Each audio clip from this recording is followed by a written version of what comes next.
우리 하나님 말씀 보겠습니다. 하나님 말씀 고린도전서 10장 33절 한 절 말씀을 보겠습니다. 고린도전서 10장 33절 한 절 말씀입니다. 신약성경 제가 주는 성경은 275페이지에 있습니다. 우리 한 목소리로 다 같이 우리 봉독하도록 하겠습니다. 시작. 나와 같이 모든 일에 모든 사람을 기쁘게 하여 나의 유익을 구치 아니하고 많은 사람의 유익을 구하여 저희로 구원을 얻게 하라. 아멘. 할렐루야. 여러분 잘 오셨습니다. 오늘 제목은 새 가족을 위하여라는 제목을 가지고 말씀을 나누도록 하겠습니다. 모든 교회가 처음에는 열심으로 시작을 합니다. 제 동기 중에 한국중앙교회에서 15년 있다가 드디어 내일 하남에서 이제 개청 예배를 드립니다. 같이 있다 보면 신나요. 큰 교회에서 15년 사역을 했기 때문에 많은 노하우가 있을 거라고 생각을 합니다. 아까도 제가 통화를 했어요. 열심히 준비하고 있냐? 그랬더니 열심히 준비하고 있다고 이렇게 얘기하더라고요. 막 열정이 막 그 전화의 소리에 느끼게 됐어요. 모든 교회가 처음엔 다 그럽니다. 그런데 이게 시간이 흐를수록 이 새로움과 뜨거움이 점점 사라져가고 있어요. 그리고 습관적인 전통이 형성된다는 것입니다. 역사가 오래된 교회는요, 이게 고질병이 좋은 쪽으로 좋은 전통이 생기면 참 좋은데 참 좋은 전통 생기는 게 참 어려워요. 우리 위제일교회는 좋은 전통들이 다 있어요. 자리도 양보하고, 그리고 새가족이 오면 주차장 좋은 곳에 새가족이 있게 하고, 중직자들은 다 저 멀리 있게 하고, 아주 좋은 전통이 있습니다. 새가족이 오면 다 아는 척을 하고, 그런 좋은 전통이 우리 교회는 있습니다. 그런 좋은 전통들이 있어야 합니다. 그런데 그 전통이 오래되면 오래될수록 새로운 문화에 대해서 수용적이기보다는 저항적이라는 것이에요. 받아들이는 게 어렵다는 얘기입니다. 지금 이 시대에 얼마나 세상이 빨리 변화돼 가고 있어요. 이런 변화 물결 속에서 과연 우리 교회가 살아남기 위해서는 우리 교회도 마찬가지로, 아니 한국 교회도 마찬가지로 변화가 있어야 되는데 변화가 없어요. 그러다 보니까 점점 성도들의 수가 줄어들고 교회는 문을 닫게 됩니다. 100여 교회가 개척을 하면 2개 교회가 부흥이 되고 8개 교회는 현상 유지하고 나머지 90개 교회는 문을 닫아버리는 것이 지금 한국 교회의 현실입니다. 그래서 이러한 것을 통해서, 이런 불편한 전통을 통해서 그 결과 얻어지는 것이 있는데, 그것이 바로 새로운 사람을 받아들이는 데에 불편함을 느끼게 된다는 것입니다. 새가족이면 모두가 기쁜 마음을 가지고 받아들여야 되는데 새가족이 오면 일단 불편한 거예요. 왜? 처음서부터 가르쳐야 하니까. 강남에 살던 어느 권사님이, 돈 많은 권사님이 이 우이동에 단독주택을 크게 짓고 와가지고 그런 돈 많은 권사님이 오면 얼마나 좋을까?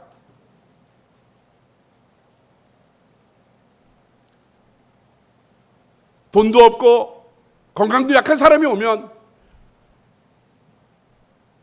그 영혼을 사랑해야 되는데 그 영혼을 사랑하지 않고 오히려 불편함을 느끼는 것.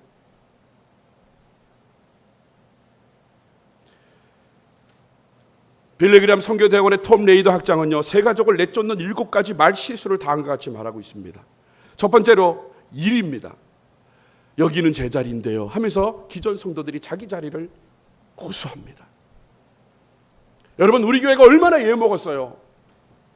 몇 년 전서부터 얼마나 많은 예를 먹었습니까? 어떤 성도가 우리 교회 와서 어디 자리에 앉으려고 그랬더니 그 자리에 앉다가 기도하는데 누가 등을 두들기더래요. 그래서 봤더니 여기 제 자리입니다. 여기는 어른들만 앉는 곳입니다. 그랬더니 그 남편 부인이 집에 가서 그걸 얘기하니까 그 남편이 열이 받아가지고 교회의 모든 문제들을 민원을 다 넣는 거예요. 특별히 우리 주차장으로 얼마나 고생을 했습니까? 차를 주차장에다 갖다 대면 여기다가 어떻게 차를 갖다 대냐면서 구청에다 민원을 넣어요. 매주마다 공무원들이 출동을 하고 한 번의 말실수로 인해서 우리에게는 많은 어려움을 당하게 된다는 거예요. 두 번째로요, 새 가족이 좀 늦게 오면 늦게 올 수가 있어요. 왜냐하면 길 오는 곳이 서툴기 때문에. 그런데 우리 교회 안내는 아마 안 그러실 거예요. 우리 권사님들은 워낙 착하시기 때문에 안 그러실 거예요. 예배가 시작됐으니까 저 밑에서 드리세요 하면서 막아버리면 그 새 가족이 얼마나 무안하겠습니까? 또 목장에 편성이 돼서 이제 목장 나름대로 열심히 하려다 보는데 그 목원 식구들이 그렇게 얘기합니다. 우리 교회에서는 그렇게 하면 안 돼요. 절대로 그렇게 하지 마세요 하면서 반협박을 합니다. 열심히 교회 다녔습니다. 새가족 성경 공부도 했습니다. 이제 교회 정착도 합니다. 그런데 어느 날 교회 중직자가 물어봅니다. 우리 교회 성도님이세요? 라고 물어봤을 때 거기에서 오는 박탈감이 아주 크다고 합니다. 또 다섯 번째 말로는 여기 말고 저쪽 자리에 앉으세요 하면서 계속 자리를 옮기게 만들어요. 그리고 여섯 번째, 자리가 모자라서 가족이 다 함께 앉을 수 없으니까 따로따로 앉으세요. 새 가족의 배려가 없는 교회죠. 그리고 일곱 번째, 다른 교회 다니신 적이 없으셨어요? 다른 교회에서 다니다가 우리 교회 오신 거 아니에요? 하면서 다시 물어볼 때 그것이 굉장히 어렵다고 합니다. 그런데 지금 제 말이 아닌 거예요. 실제로 교회를 출석하려고 방문했다가 마음이 변한 사람들의 설문을 토대로 뽑은 문장들이라는 것입니다. 우리 교회는 이 말이 자주 듣는 말이 아니기를 바랍니다. 아예 그런 말이 없기를 바랍니다. 우리의 말 한마디로 귀한 영혼을 살릴 수가 있고 우리의 말 한마디로 인해서 상처를 주고 잃어버릴 수 있다는 거예요. 그러니까 그 말 한마디가 얼마나 중요한지 우리는 생각해야 합니다. 이제 그럼 우리 교회에 등록한 새 가족에게 우리는 어떻게 해야 그들이 쉽게 우리 교회에 편안함을 느껴 정착할 것인가를 우리 생각해 봐야 합니다. 지난 2일이었어요. 얼마 전입니다. 얼마 전에 마빌로그라는 영국 크리스천 투데이 개건 칼럼니스트가 이런 논문을 발표를 했습니다. 새 가족이 낯선 교회에서 평안함을 느끼기 위한 세 가지가 있다는 것입니다. 이 글에서 그는 새 가족들에게 낯선 교회에서 평안함을 느끼고 적용하는 데 필수적인 요소들을 세 가지를 제시했습니다. 마빌로그는 먼저 우리들에게 이렇게 기존 성도들에게 이렇게 질문합니다. 당신이 교회 처음 왔을 때 그 주에 목사님의 설교가 감동이 받으셨습니까? 아니라는 거예요. 그러면 그 교회에 찬양이 뜨거워서 성가대원들이 찬양단원들이 뜨거워서 그 교회에 등록을 했습니까?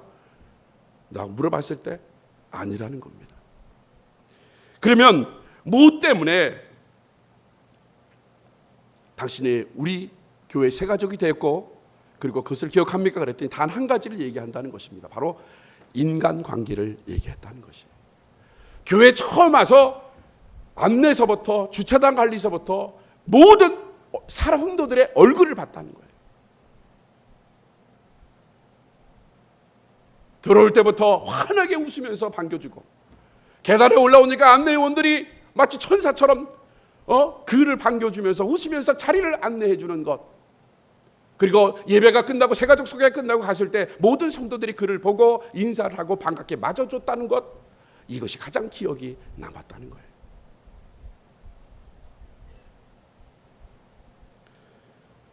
사랑하는 성도 여러분, 바로 우리 교회가 이런 교회가 되기를 소원합니다. 제가 전도 세미나를 갔는데 포도원 교회 김문우 목사님 우리 교회도 부흥에 오셨잖아요. 근데 그 교회가 얼마 전에 4,500살짜리 건축을 했답니다. 근데 그 교회의 주일 예배를 보면 정말 끝내준다는 거예요. 안내위원들이 한복을 입고 저 정문서부터 들어오는 로비까지 줄을 쫙 쓴다는 거예요. 장로님들도 그 사이사이에 껴있고 그러면서 새 가족이 오면 그 막 손을 흔들면서 당신을 환영한다고 하는 거예요. 완전히 그 마음을 쏙 빼버리는 겁니다.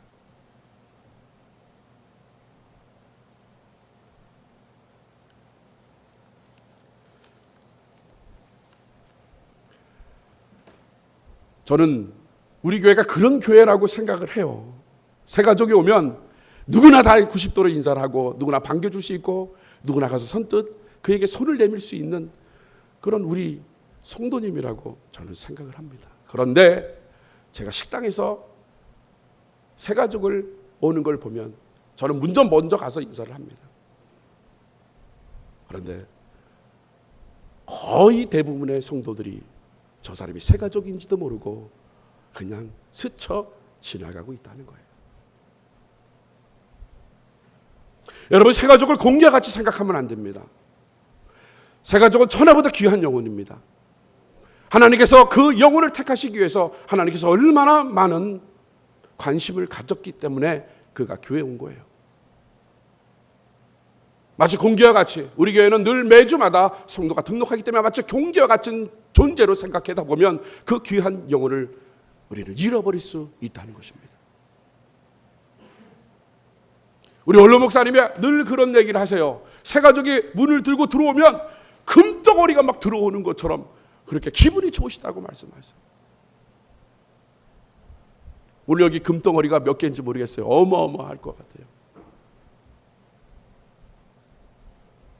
그러면서 마빌로고는 교회 세 가지를 제시를 합니다. 첫 번째, 교제가 있어야 한다는 거예요. 교회는 결코 지루한 장소가 아니라는 것입니다. 하나님의 교회가 재미있는 곳이 되게 하는 한 가지 방법은 바로 사람들의 교제라는 것입니다. 기독교인들이 예수 그리스도의 사랑을 다른 이들에게 나누고 그 사랑의 교제를 통해 성령께서 새 가족의 마음을 움직이고 그들의 마음의 문을 여신다고 말합니다. 그러니까 모이는 곳에 많이 모이게 해야 돼요. 그래서 교회 오면 세 명만 친해지면 된다는 거예요. 전도 한 사람, 그리고 새 가족 관리, 그리고 목장 식구를 소개만 해주면 결단코 떠나가지 않는다는 거예요. 그런데 이것을 너무 늦추면 안 돼요.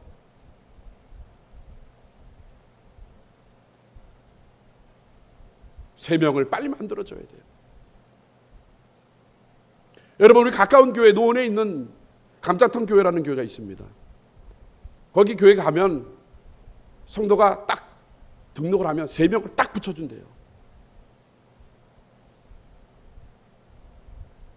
마치 거미줄과 같은 그런 네트워크가 연결이 돼가지고 결단코 떠나가지 못한다는 것입니다.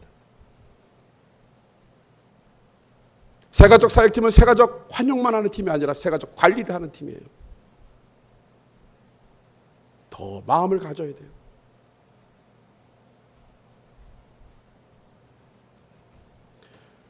두 번째로 관여의 마음을 줘야 합니다. 관여해야 합니다. 이 관여라는 것은 관계하여 참여하다는 것이에요. 새가족을 어떻게든 교회의 모든 것에 관계성을 맺게 해야 합니다. 사람들은 언제나 자신보다 더 큰 무언가의 일부가 되고 싶어 합니다. 새가족들에게 자원봉사, 목장 모임, 사역팀 연결, 성경공 모임 등 교회 활동을 관여하고 참여의 기회를 줄 때 그들이 교회에서 쉽게 적응할 수 있다는 것입니다.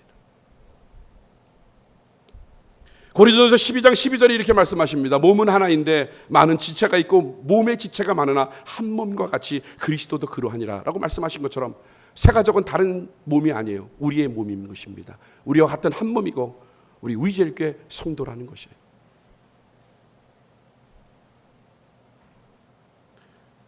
우리 모두는 그리스도의 몸을 이루기 위한 유기체적 관계를 맺어야 합니다. 그렇기에 우리는 서로 연결되고 관계성을 맺어야 하는 것에 충실해야 합니다. 세 번째로요, 용납이 필요하다는 것입니다. 용납이라는 것은 남의 잘못이나 입장, 형편 따위를 너그러이 받아들이는 거예요. 마빌로고는 교회는 거부의 장소가 아니라 피난처여 모든 일을 받아들이는 장소라고 말합니다. 그러나 오늘날 많은 교회들이 충분히 의롭지 않다는 이유로 사람들을 거부하고 있습니다. 그러나 하나님의 집은 성자들이 있는 곳이 아니라 죄인을 위한 집이라는 것을 우리는 알아야 합니다. 우리는 그들의 배경이나 이전의 과거가 어떠했던 그들을 환영해야 한다는 것이에요. 여러분들이 처음 예수를 믿었을 때 여러분들은 다 죄인들이었어요.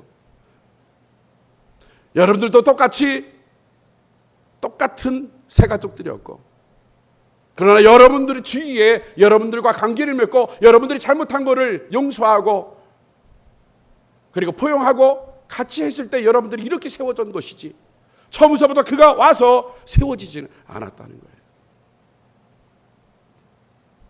그러므로 우리는 진정한 의미의 새가족 정착은 등록이나 동화가 아니라는 것이에요. 통합과 그리고 결합의 목적이 되어야 한다는 것이에요. 이것을 쉽게 얘기하면 상호 존중의 관계가 되어야 한다는 것입니다. 어떻게든 그가 외부 교인이 우리 교회에 왔을 때라도 그를 붙잡고 우리의 교회로 통합시켜야 하는 거예요. 결합시켜야 되고.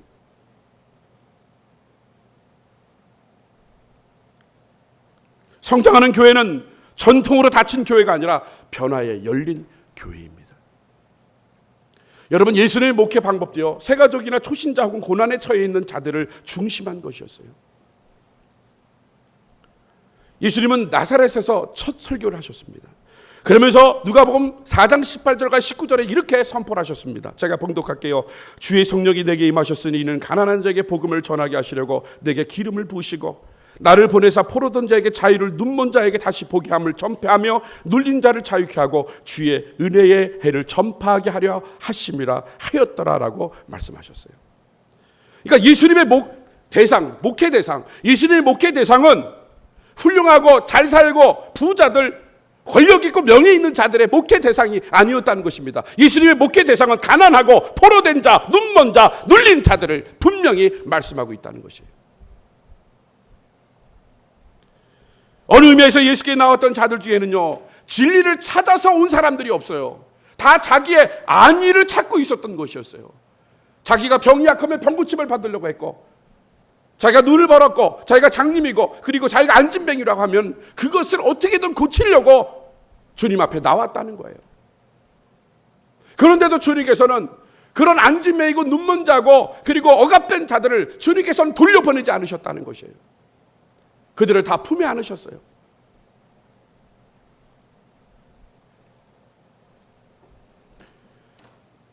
우리 주님께서도 주님이 하신 그 뜻은 뭐냐면 그들의 진실한 필요를 채워진 다음에야 그들의 영적인 문제들을 해결하는 방법을 택했다는 것이에요. 여러분, 바울의 목회도 마찬가지입니다. 그도 언제나 새가족이나 믿음이 약한 신자들에 대해서 많이 신경을 썼습니다. 그래서 그가 가장 많이 썼던 것들 중에 하나가 뭔지 아세요? 교회의 덕이라는 것이에요.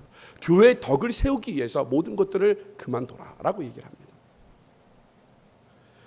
고린도 교회가 많은 문제들이 생겼어요. 고린도 교회가 간음 문제, 그리고 소송 문제, 우상 문제, 은사 문제, 특별히 방언의 문제, 여러 가지 복잡한 문제들이 다 교회에 있었어요.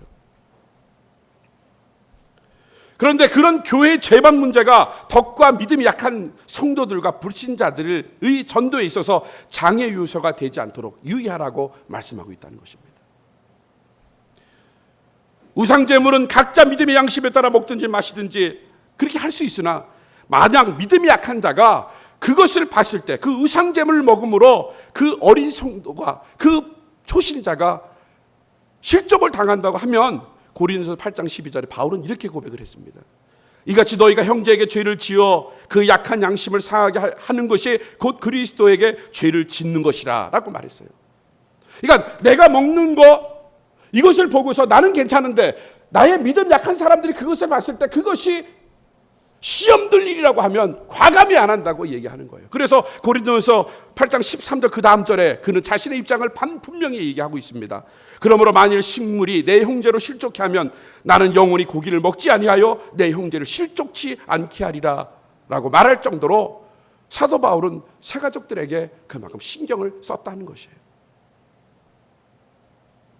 또한 공식 예배석상에서 방언하는 문제에 대해서 언급하기를 고린도서 14장 23절에 이렇게 말합니다. 그러므로 온 교회가 모여 함께 다 방언으로 말하면 무식한 자들이나 믿지 아니하는 자들이 들어와서 너희를 미쳤다 하지 않겠느냐라고 말했어요.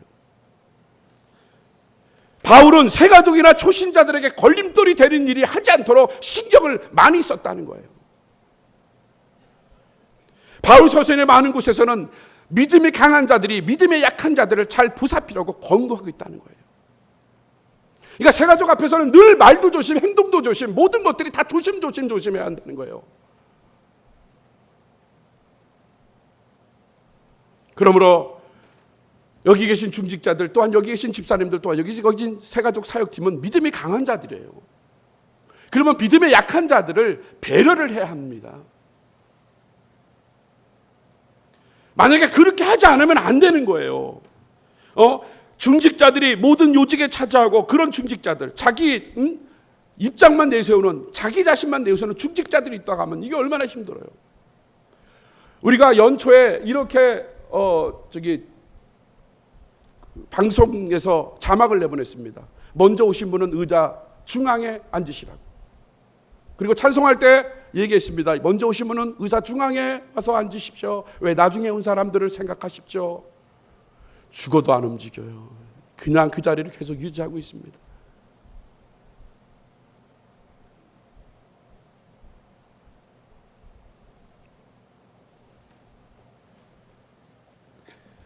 만약에 이런 중직자들이 많으면요, 목사님조차 심신이 지쳐버리고 말아요.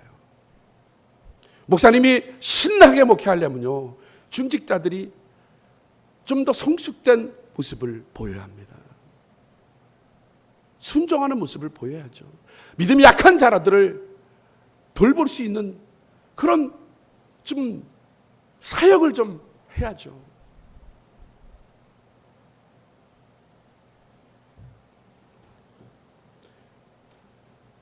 그러므로 우리 교회는요, 믿음이 강한 자들을 중심한 교회가 아니라 믿음이 약한 자들을 돌보는데 좀 더 열심히 어떤 교회가 되었으면 좋겠습니다.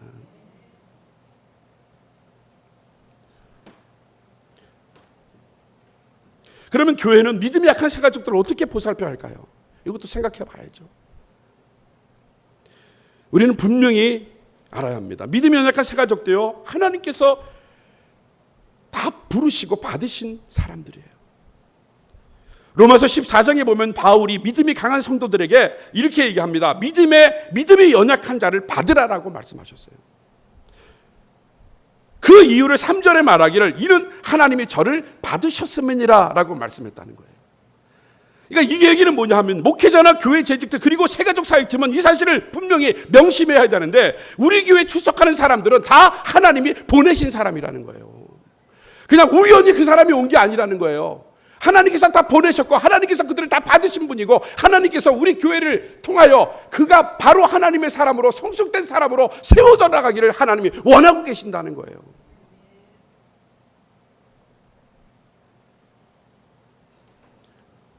우리가 생각할 때 세상 냄새가 많이 나거나 혹은 세상적인 거칠음이 강하게 나타나서 교회에 많은 문제를 나타난다 할지라도 하나님이 우리 교회에 보내주신 자인 줄 믿고 보살펴서 하나님의 신실한 일꾼으로 양육해야 한다는 것입니다. 만약에 어느 가정에 장애 아이가 태어났습니다. 근데 이 장애 아이가 태어났다고 부모가 어이구 큰일 났다 이 장애가 태어나서 앞으로 인생이 어떻게 되냐, 얘다 내다 버려야 되겠다 그래가지고 신경도 안 쓰고 내어 버렸어요. 여러분 그게 요새 뉴스에 많이 나오죠? 나와요 안 나와요? 많이 나오죠.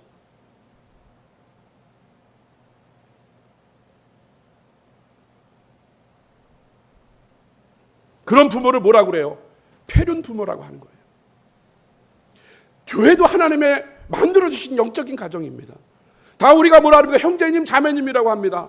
주 안에서 우리는 하나이고 한 몸이고 그리고 하나님께서 똑같은 뜻을 가지고 하나님이 우리를 부르셨습니다. 우리도 가정이에요. 그러면 영적인 자녀가 태어난 것은 바로 새가족이라는 거예요. 그 새가족이 어떤 사람이건 분명하게 하나님께서 보내신 자이기 때문에 하나님의 자녀인 것이기 때문에 그를 내쳐서는 안 된다는 것이에요. 그만큼 신경을 쓰라는 거죠. 그 장애가 태어났으면 어떻게 하겠어요? 더 보살펴야죠. 더 분유도 주고 더 좋게 교육도 해야 되고 그러면서 성숙된 사람으로 만들어 가야죠.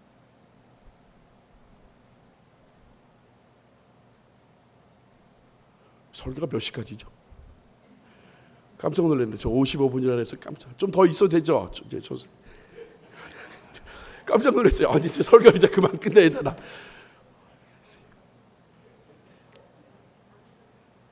여러분 우리가 생각할 때요,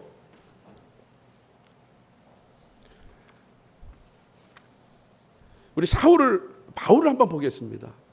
여러분 바울이 처음부터 예쁜 짓 했어요. 바울이 사울이었어요. 사울이 어땠어요? 예수 믿는 사람들을 쫓아다니면서 다 감옥에 가게 하고 핍박하고 그러다가 이제 제자들이 덕에 그리스도인이 있다고 생각해서 담백성으로 막 가고 있는데 담백성 도상에서 예수를 만났죠.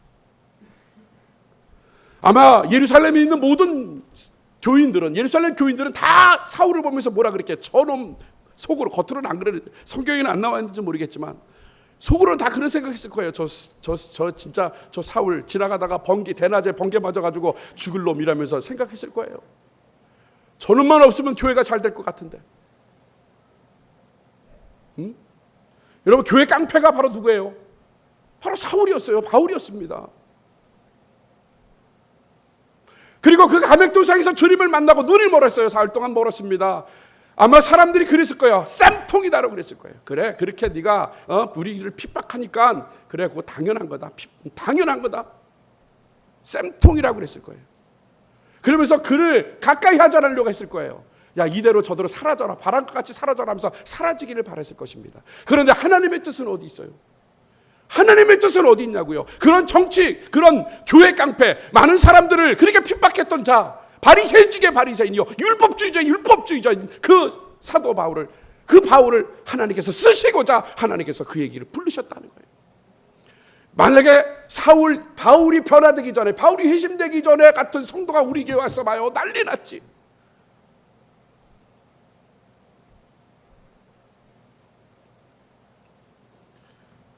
그래서 그가 그렇게 변화받아서 얼마나 많은 일들을 감당했습니까? 얼마나 많은 전도를 했고 불신자들을 예수를 믿게 했습니까? 바로 새가족들은 이런 기대가 있다는 거예요. 여러분 기존 성도들은 제가 전도부 때 그런 얘기를 했어요. 저는 여러분들이 인생을 바라볼 수 있다고. 그래서 제가 점쟁이고 예언가가 아닙니다. 여러분 미래는요, 여러분 과거와 현재를 더하면 여러분 미래가 나와요. 과거와 현재가 똑같죠. 변화되지 않고 맨날 똑같죠. 그럼 여러분 미래도 마찬가지입니다. 그러나 과거는 그렇게 살지라도 오늘 내가 예수 그리스도를 만남을 통해서 그의 인생이 변화되면요, 그 변화된 인생은 우리 인간으로 생각할 땐 걷잡을 수 없을 만큼 하나님께서 쓰신다는 것을 여러분 기억하셔야 한다는 거예요. 우리가 변화되지 않으면 안 돼요. 우리 전도부도 마찬가지입니다. 여러분, 본질적인 것이 아닌 거 가지고 우리가 너무 신경을 썼어요. 본질적인 것이 아닌 거 가지고 우리 너무나 많은 것에 감정이 있었고, 그러나 우리 전도부에서 가장 본질적인 것이 무엇입니까? 나가서 복음을 전하고 그가 예수 믿고 구원받아서 하나님의 자녀가 되고 하나님의 사람으로 이 땅에 신실하게 살아가는 것, 그것이 본질인 거예요. 오늘 고린도전서에 말씀하신 것처럼 사람의 유익을 구하여 저희로 구원을 얻게 하라, 이것이 바로 우리의 일이라는 거예요. 우리 새가족 사역팀도 마찬가지입니다. 새가족 사역팀이 해야 될 일이 과연 무엇인지를, 영혼을 사랑하고 그 영혼을 구원받는 일에 내가 쓰는 일.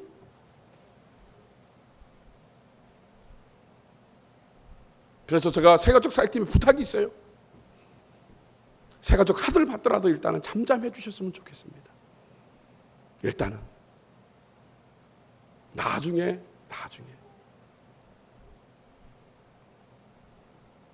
우리 전도 사역팀도 이제 앞으로 그렇게 본질적인 것이 아닌 거 가지고 우리가 시간 허비하지 않을 거예요. 거기 힘을 쏟지 않을 거예요.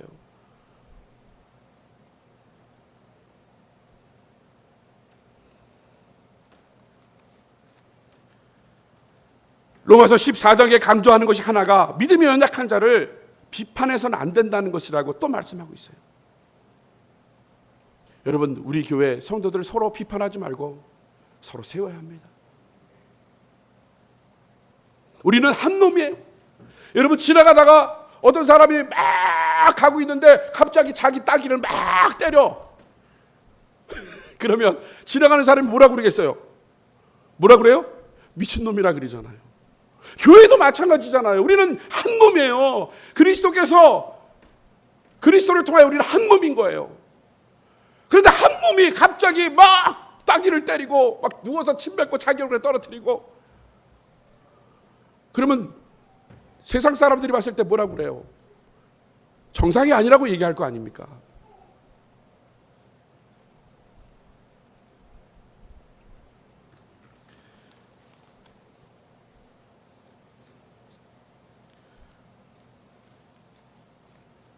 어느 가정에 자기가 자녀가 태어났어요. 아주 똑똑한 자녀가 태어났습니다.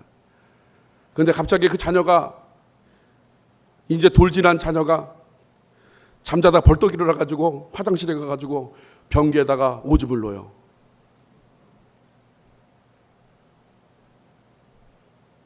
여러분, 그럴 수 있어요? 없죠? 이상한 사람이죠. 아기는 어때요? 기저귀에다가 오줌을 싸는 게 당연한 거예요. 똥오줌을 싸는 게 당연한 거예요. 그런데 부모가 얘라 이놈아, 네가 언제 대소변을 가리겠냐 그러면서 계속적으로 자녀를 막 핍박해요. 그럼 자녀가 제대로 자라겠어요? 아니, 주눅이 들을 거예요. 주눅이 들어서 못 자랄 거예요. 여러분들 자녀 한번 생각해 보세요. 제가 자녀를 키울 때 제가 기저귀를 갈아요. 이렇게 기저귀를 갈면 똥을 싸면 보면은 그 똥 냄새가 참 좋아요. 향기롭더라고요. 내 자식이니까. 저는 우리 교회 새 가족들이 오면 다 좋은 냄새가 난다고 생각을 해요. 왜? 우리 식구니까. 그 똥이 있더라도 그게 냄새가 좋아서 그것을 다 닦아줘요. 그러면서 뭐라고 그래요? 아이고, 똥 잘 싸서 참 착하다 그러죠. 네가 건강하니까 똥을 싸는구나. 그렇죠. 똥 싸내보고 막 뭐라 그러면 그 부모가 이상한 거예요.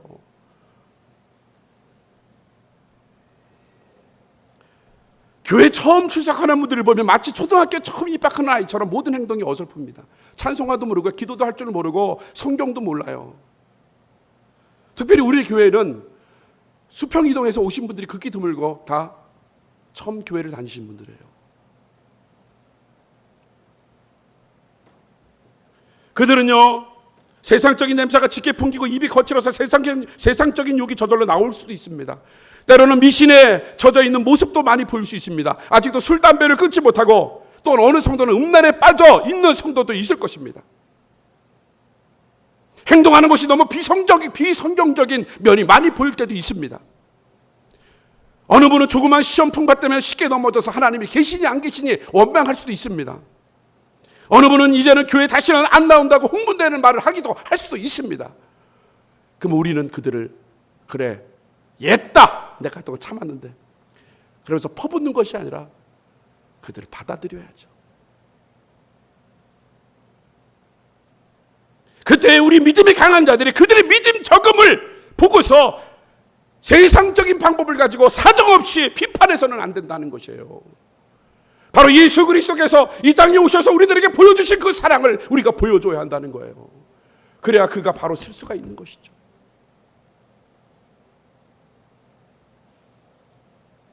로마서 14장 10절에 말씀하십니다. 내가 어찌하여 내 형제를 판단하느냐, 어찌하여 내 형제를 업신여기느냐, 우리가 다 하나님 앞에 심판대 앞에 서리라 라고 말씀하세요. 업신여기지 말고 판단하지 마시고 좀 기다려줬으면 좋을 것 같습니다. 그러면서 그에게 칭찬해야죠. 열심히 교회 출석하시니 하나님께서 얼마나 기뻐하시겠어요. 나온 지 얼마 안 된 분이 11조하는 모습이 너무 귀해 보입니다. 오늘 목장 예배에서 기도하는 걸 보니까 참 당신의 믿음이 참 좋아졌어요 하면서 칭찬의 세례를 우리가 줘야죠. 여러분, 그것이 바로 담임 목사님이 원하시는 거 아닙니까? 교회에서 나눔을 통해서, 목장에서 나눔을 통해서 서로 칭찬하고 서로 세워져 나가는 것. 칭찬은 고래도 춤춘다 그래요.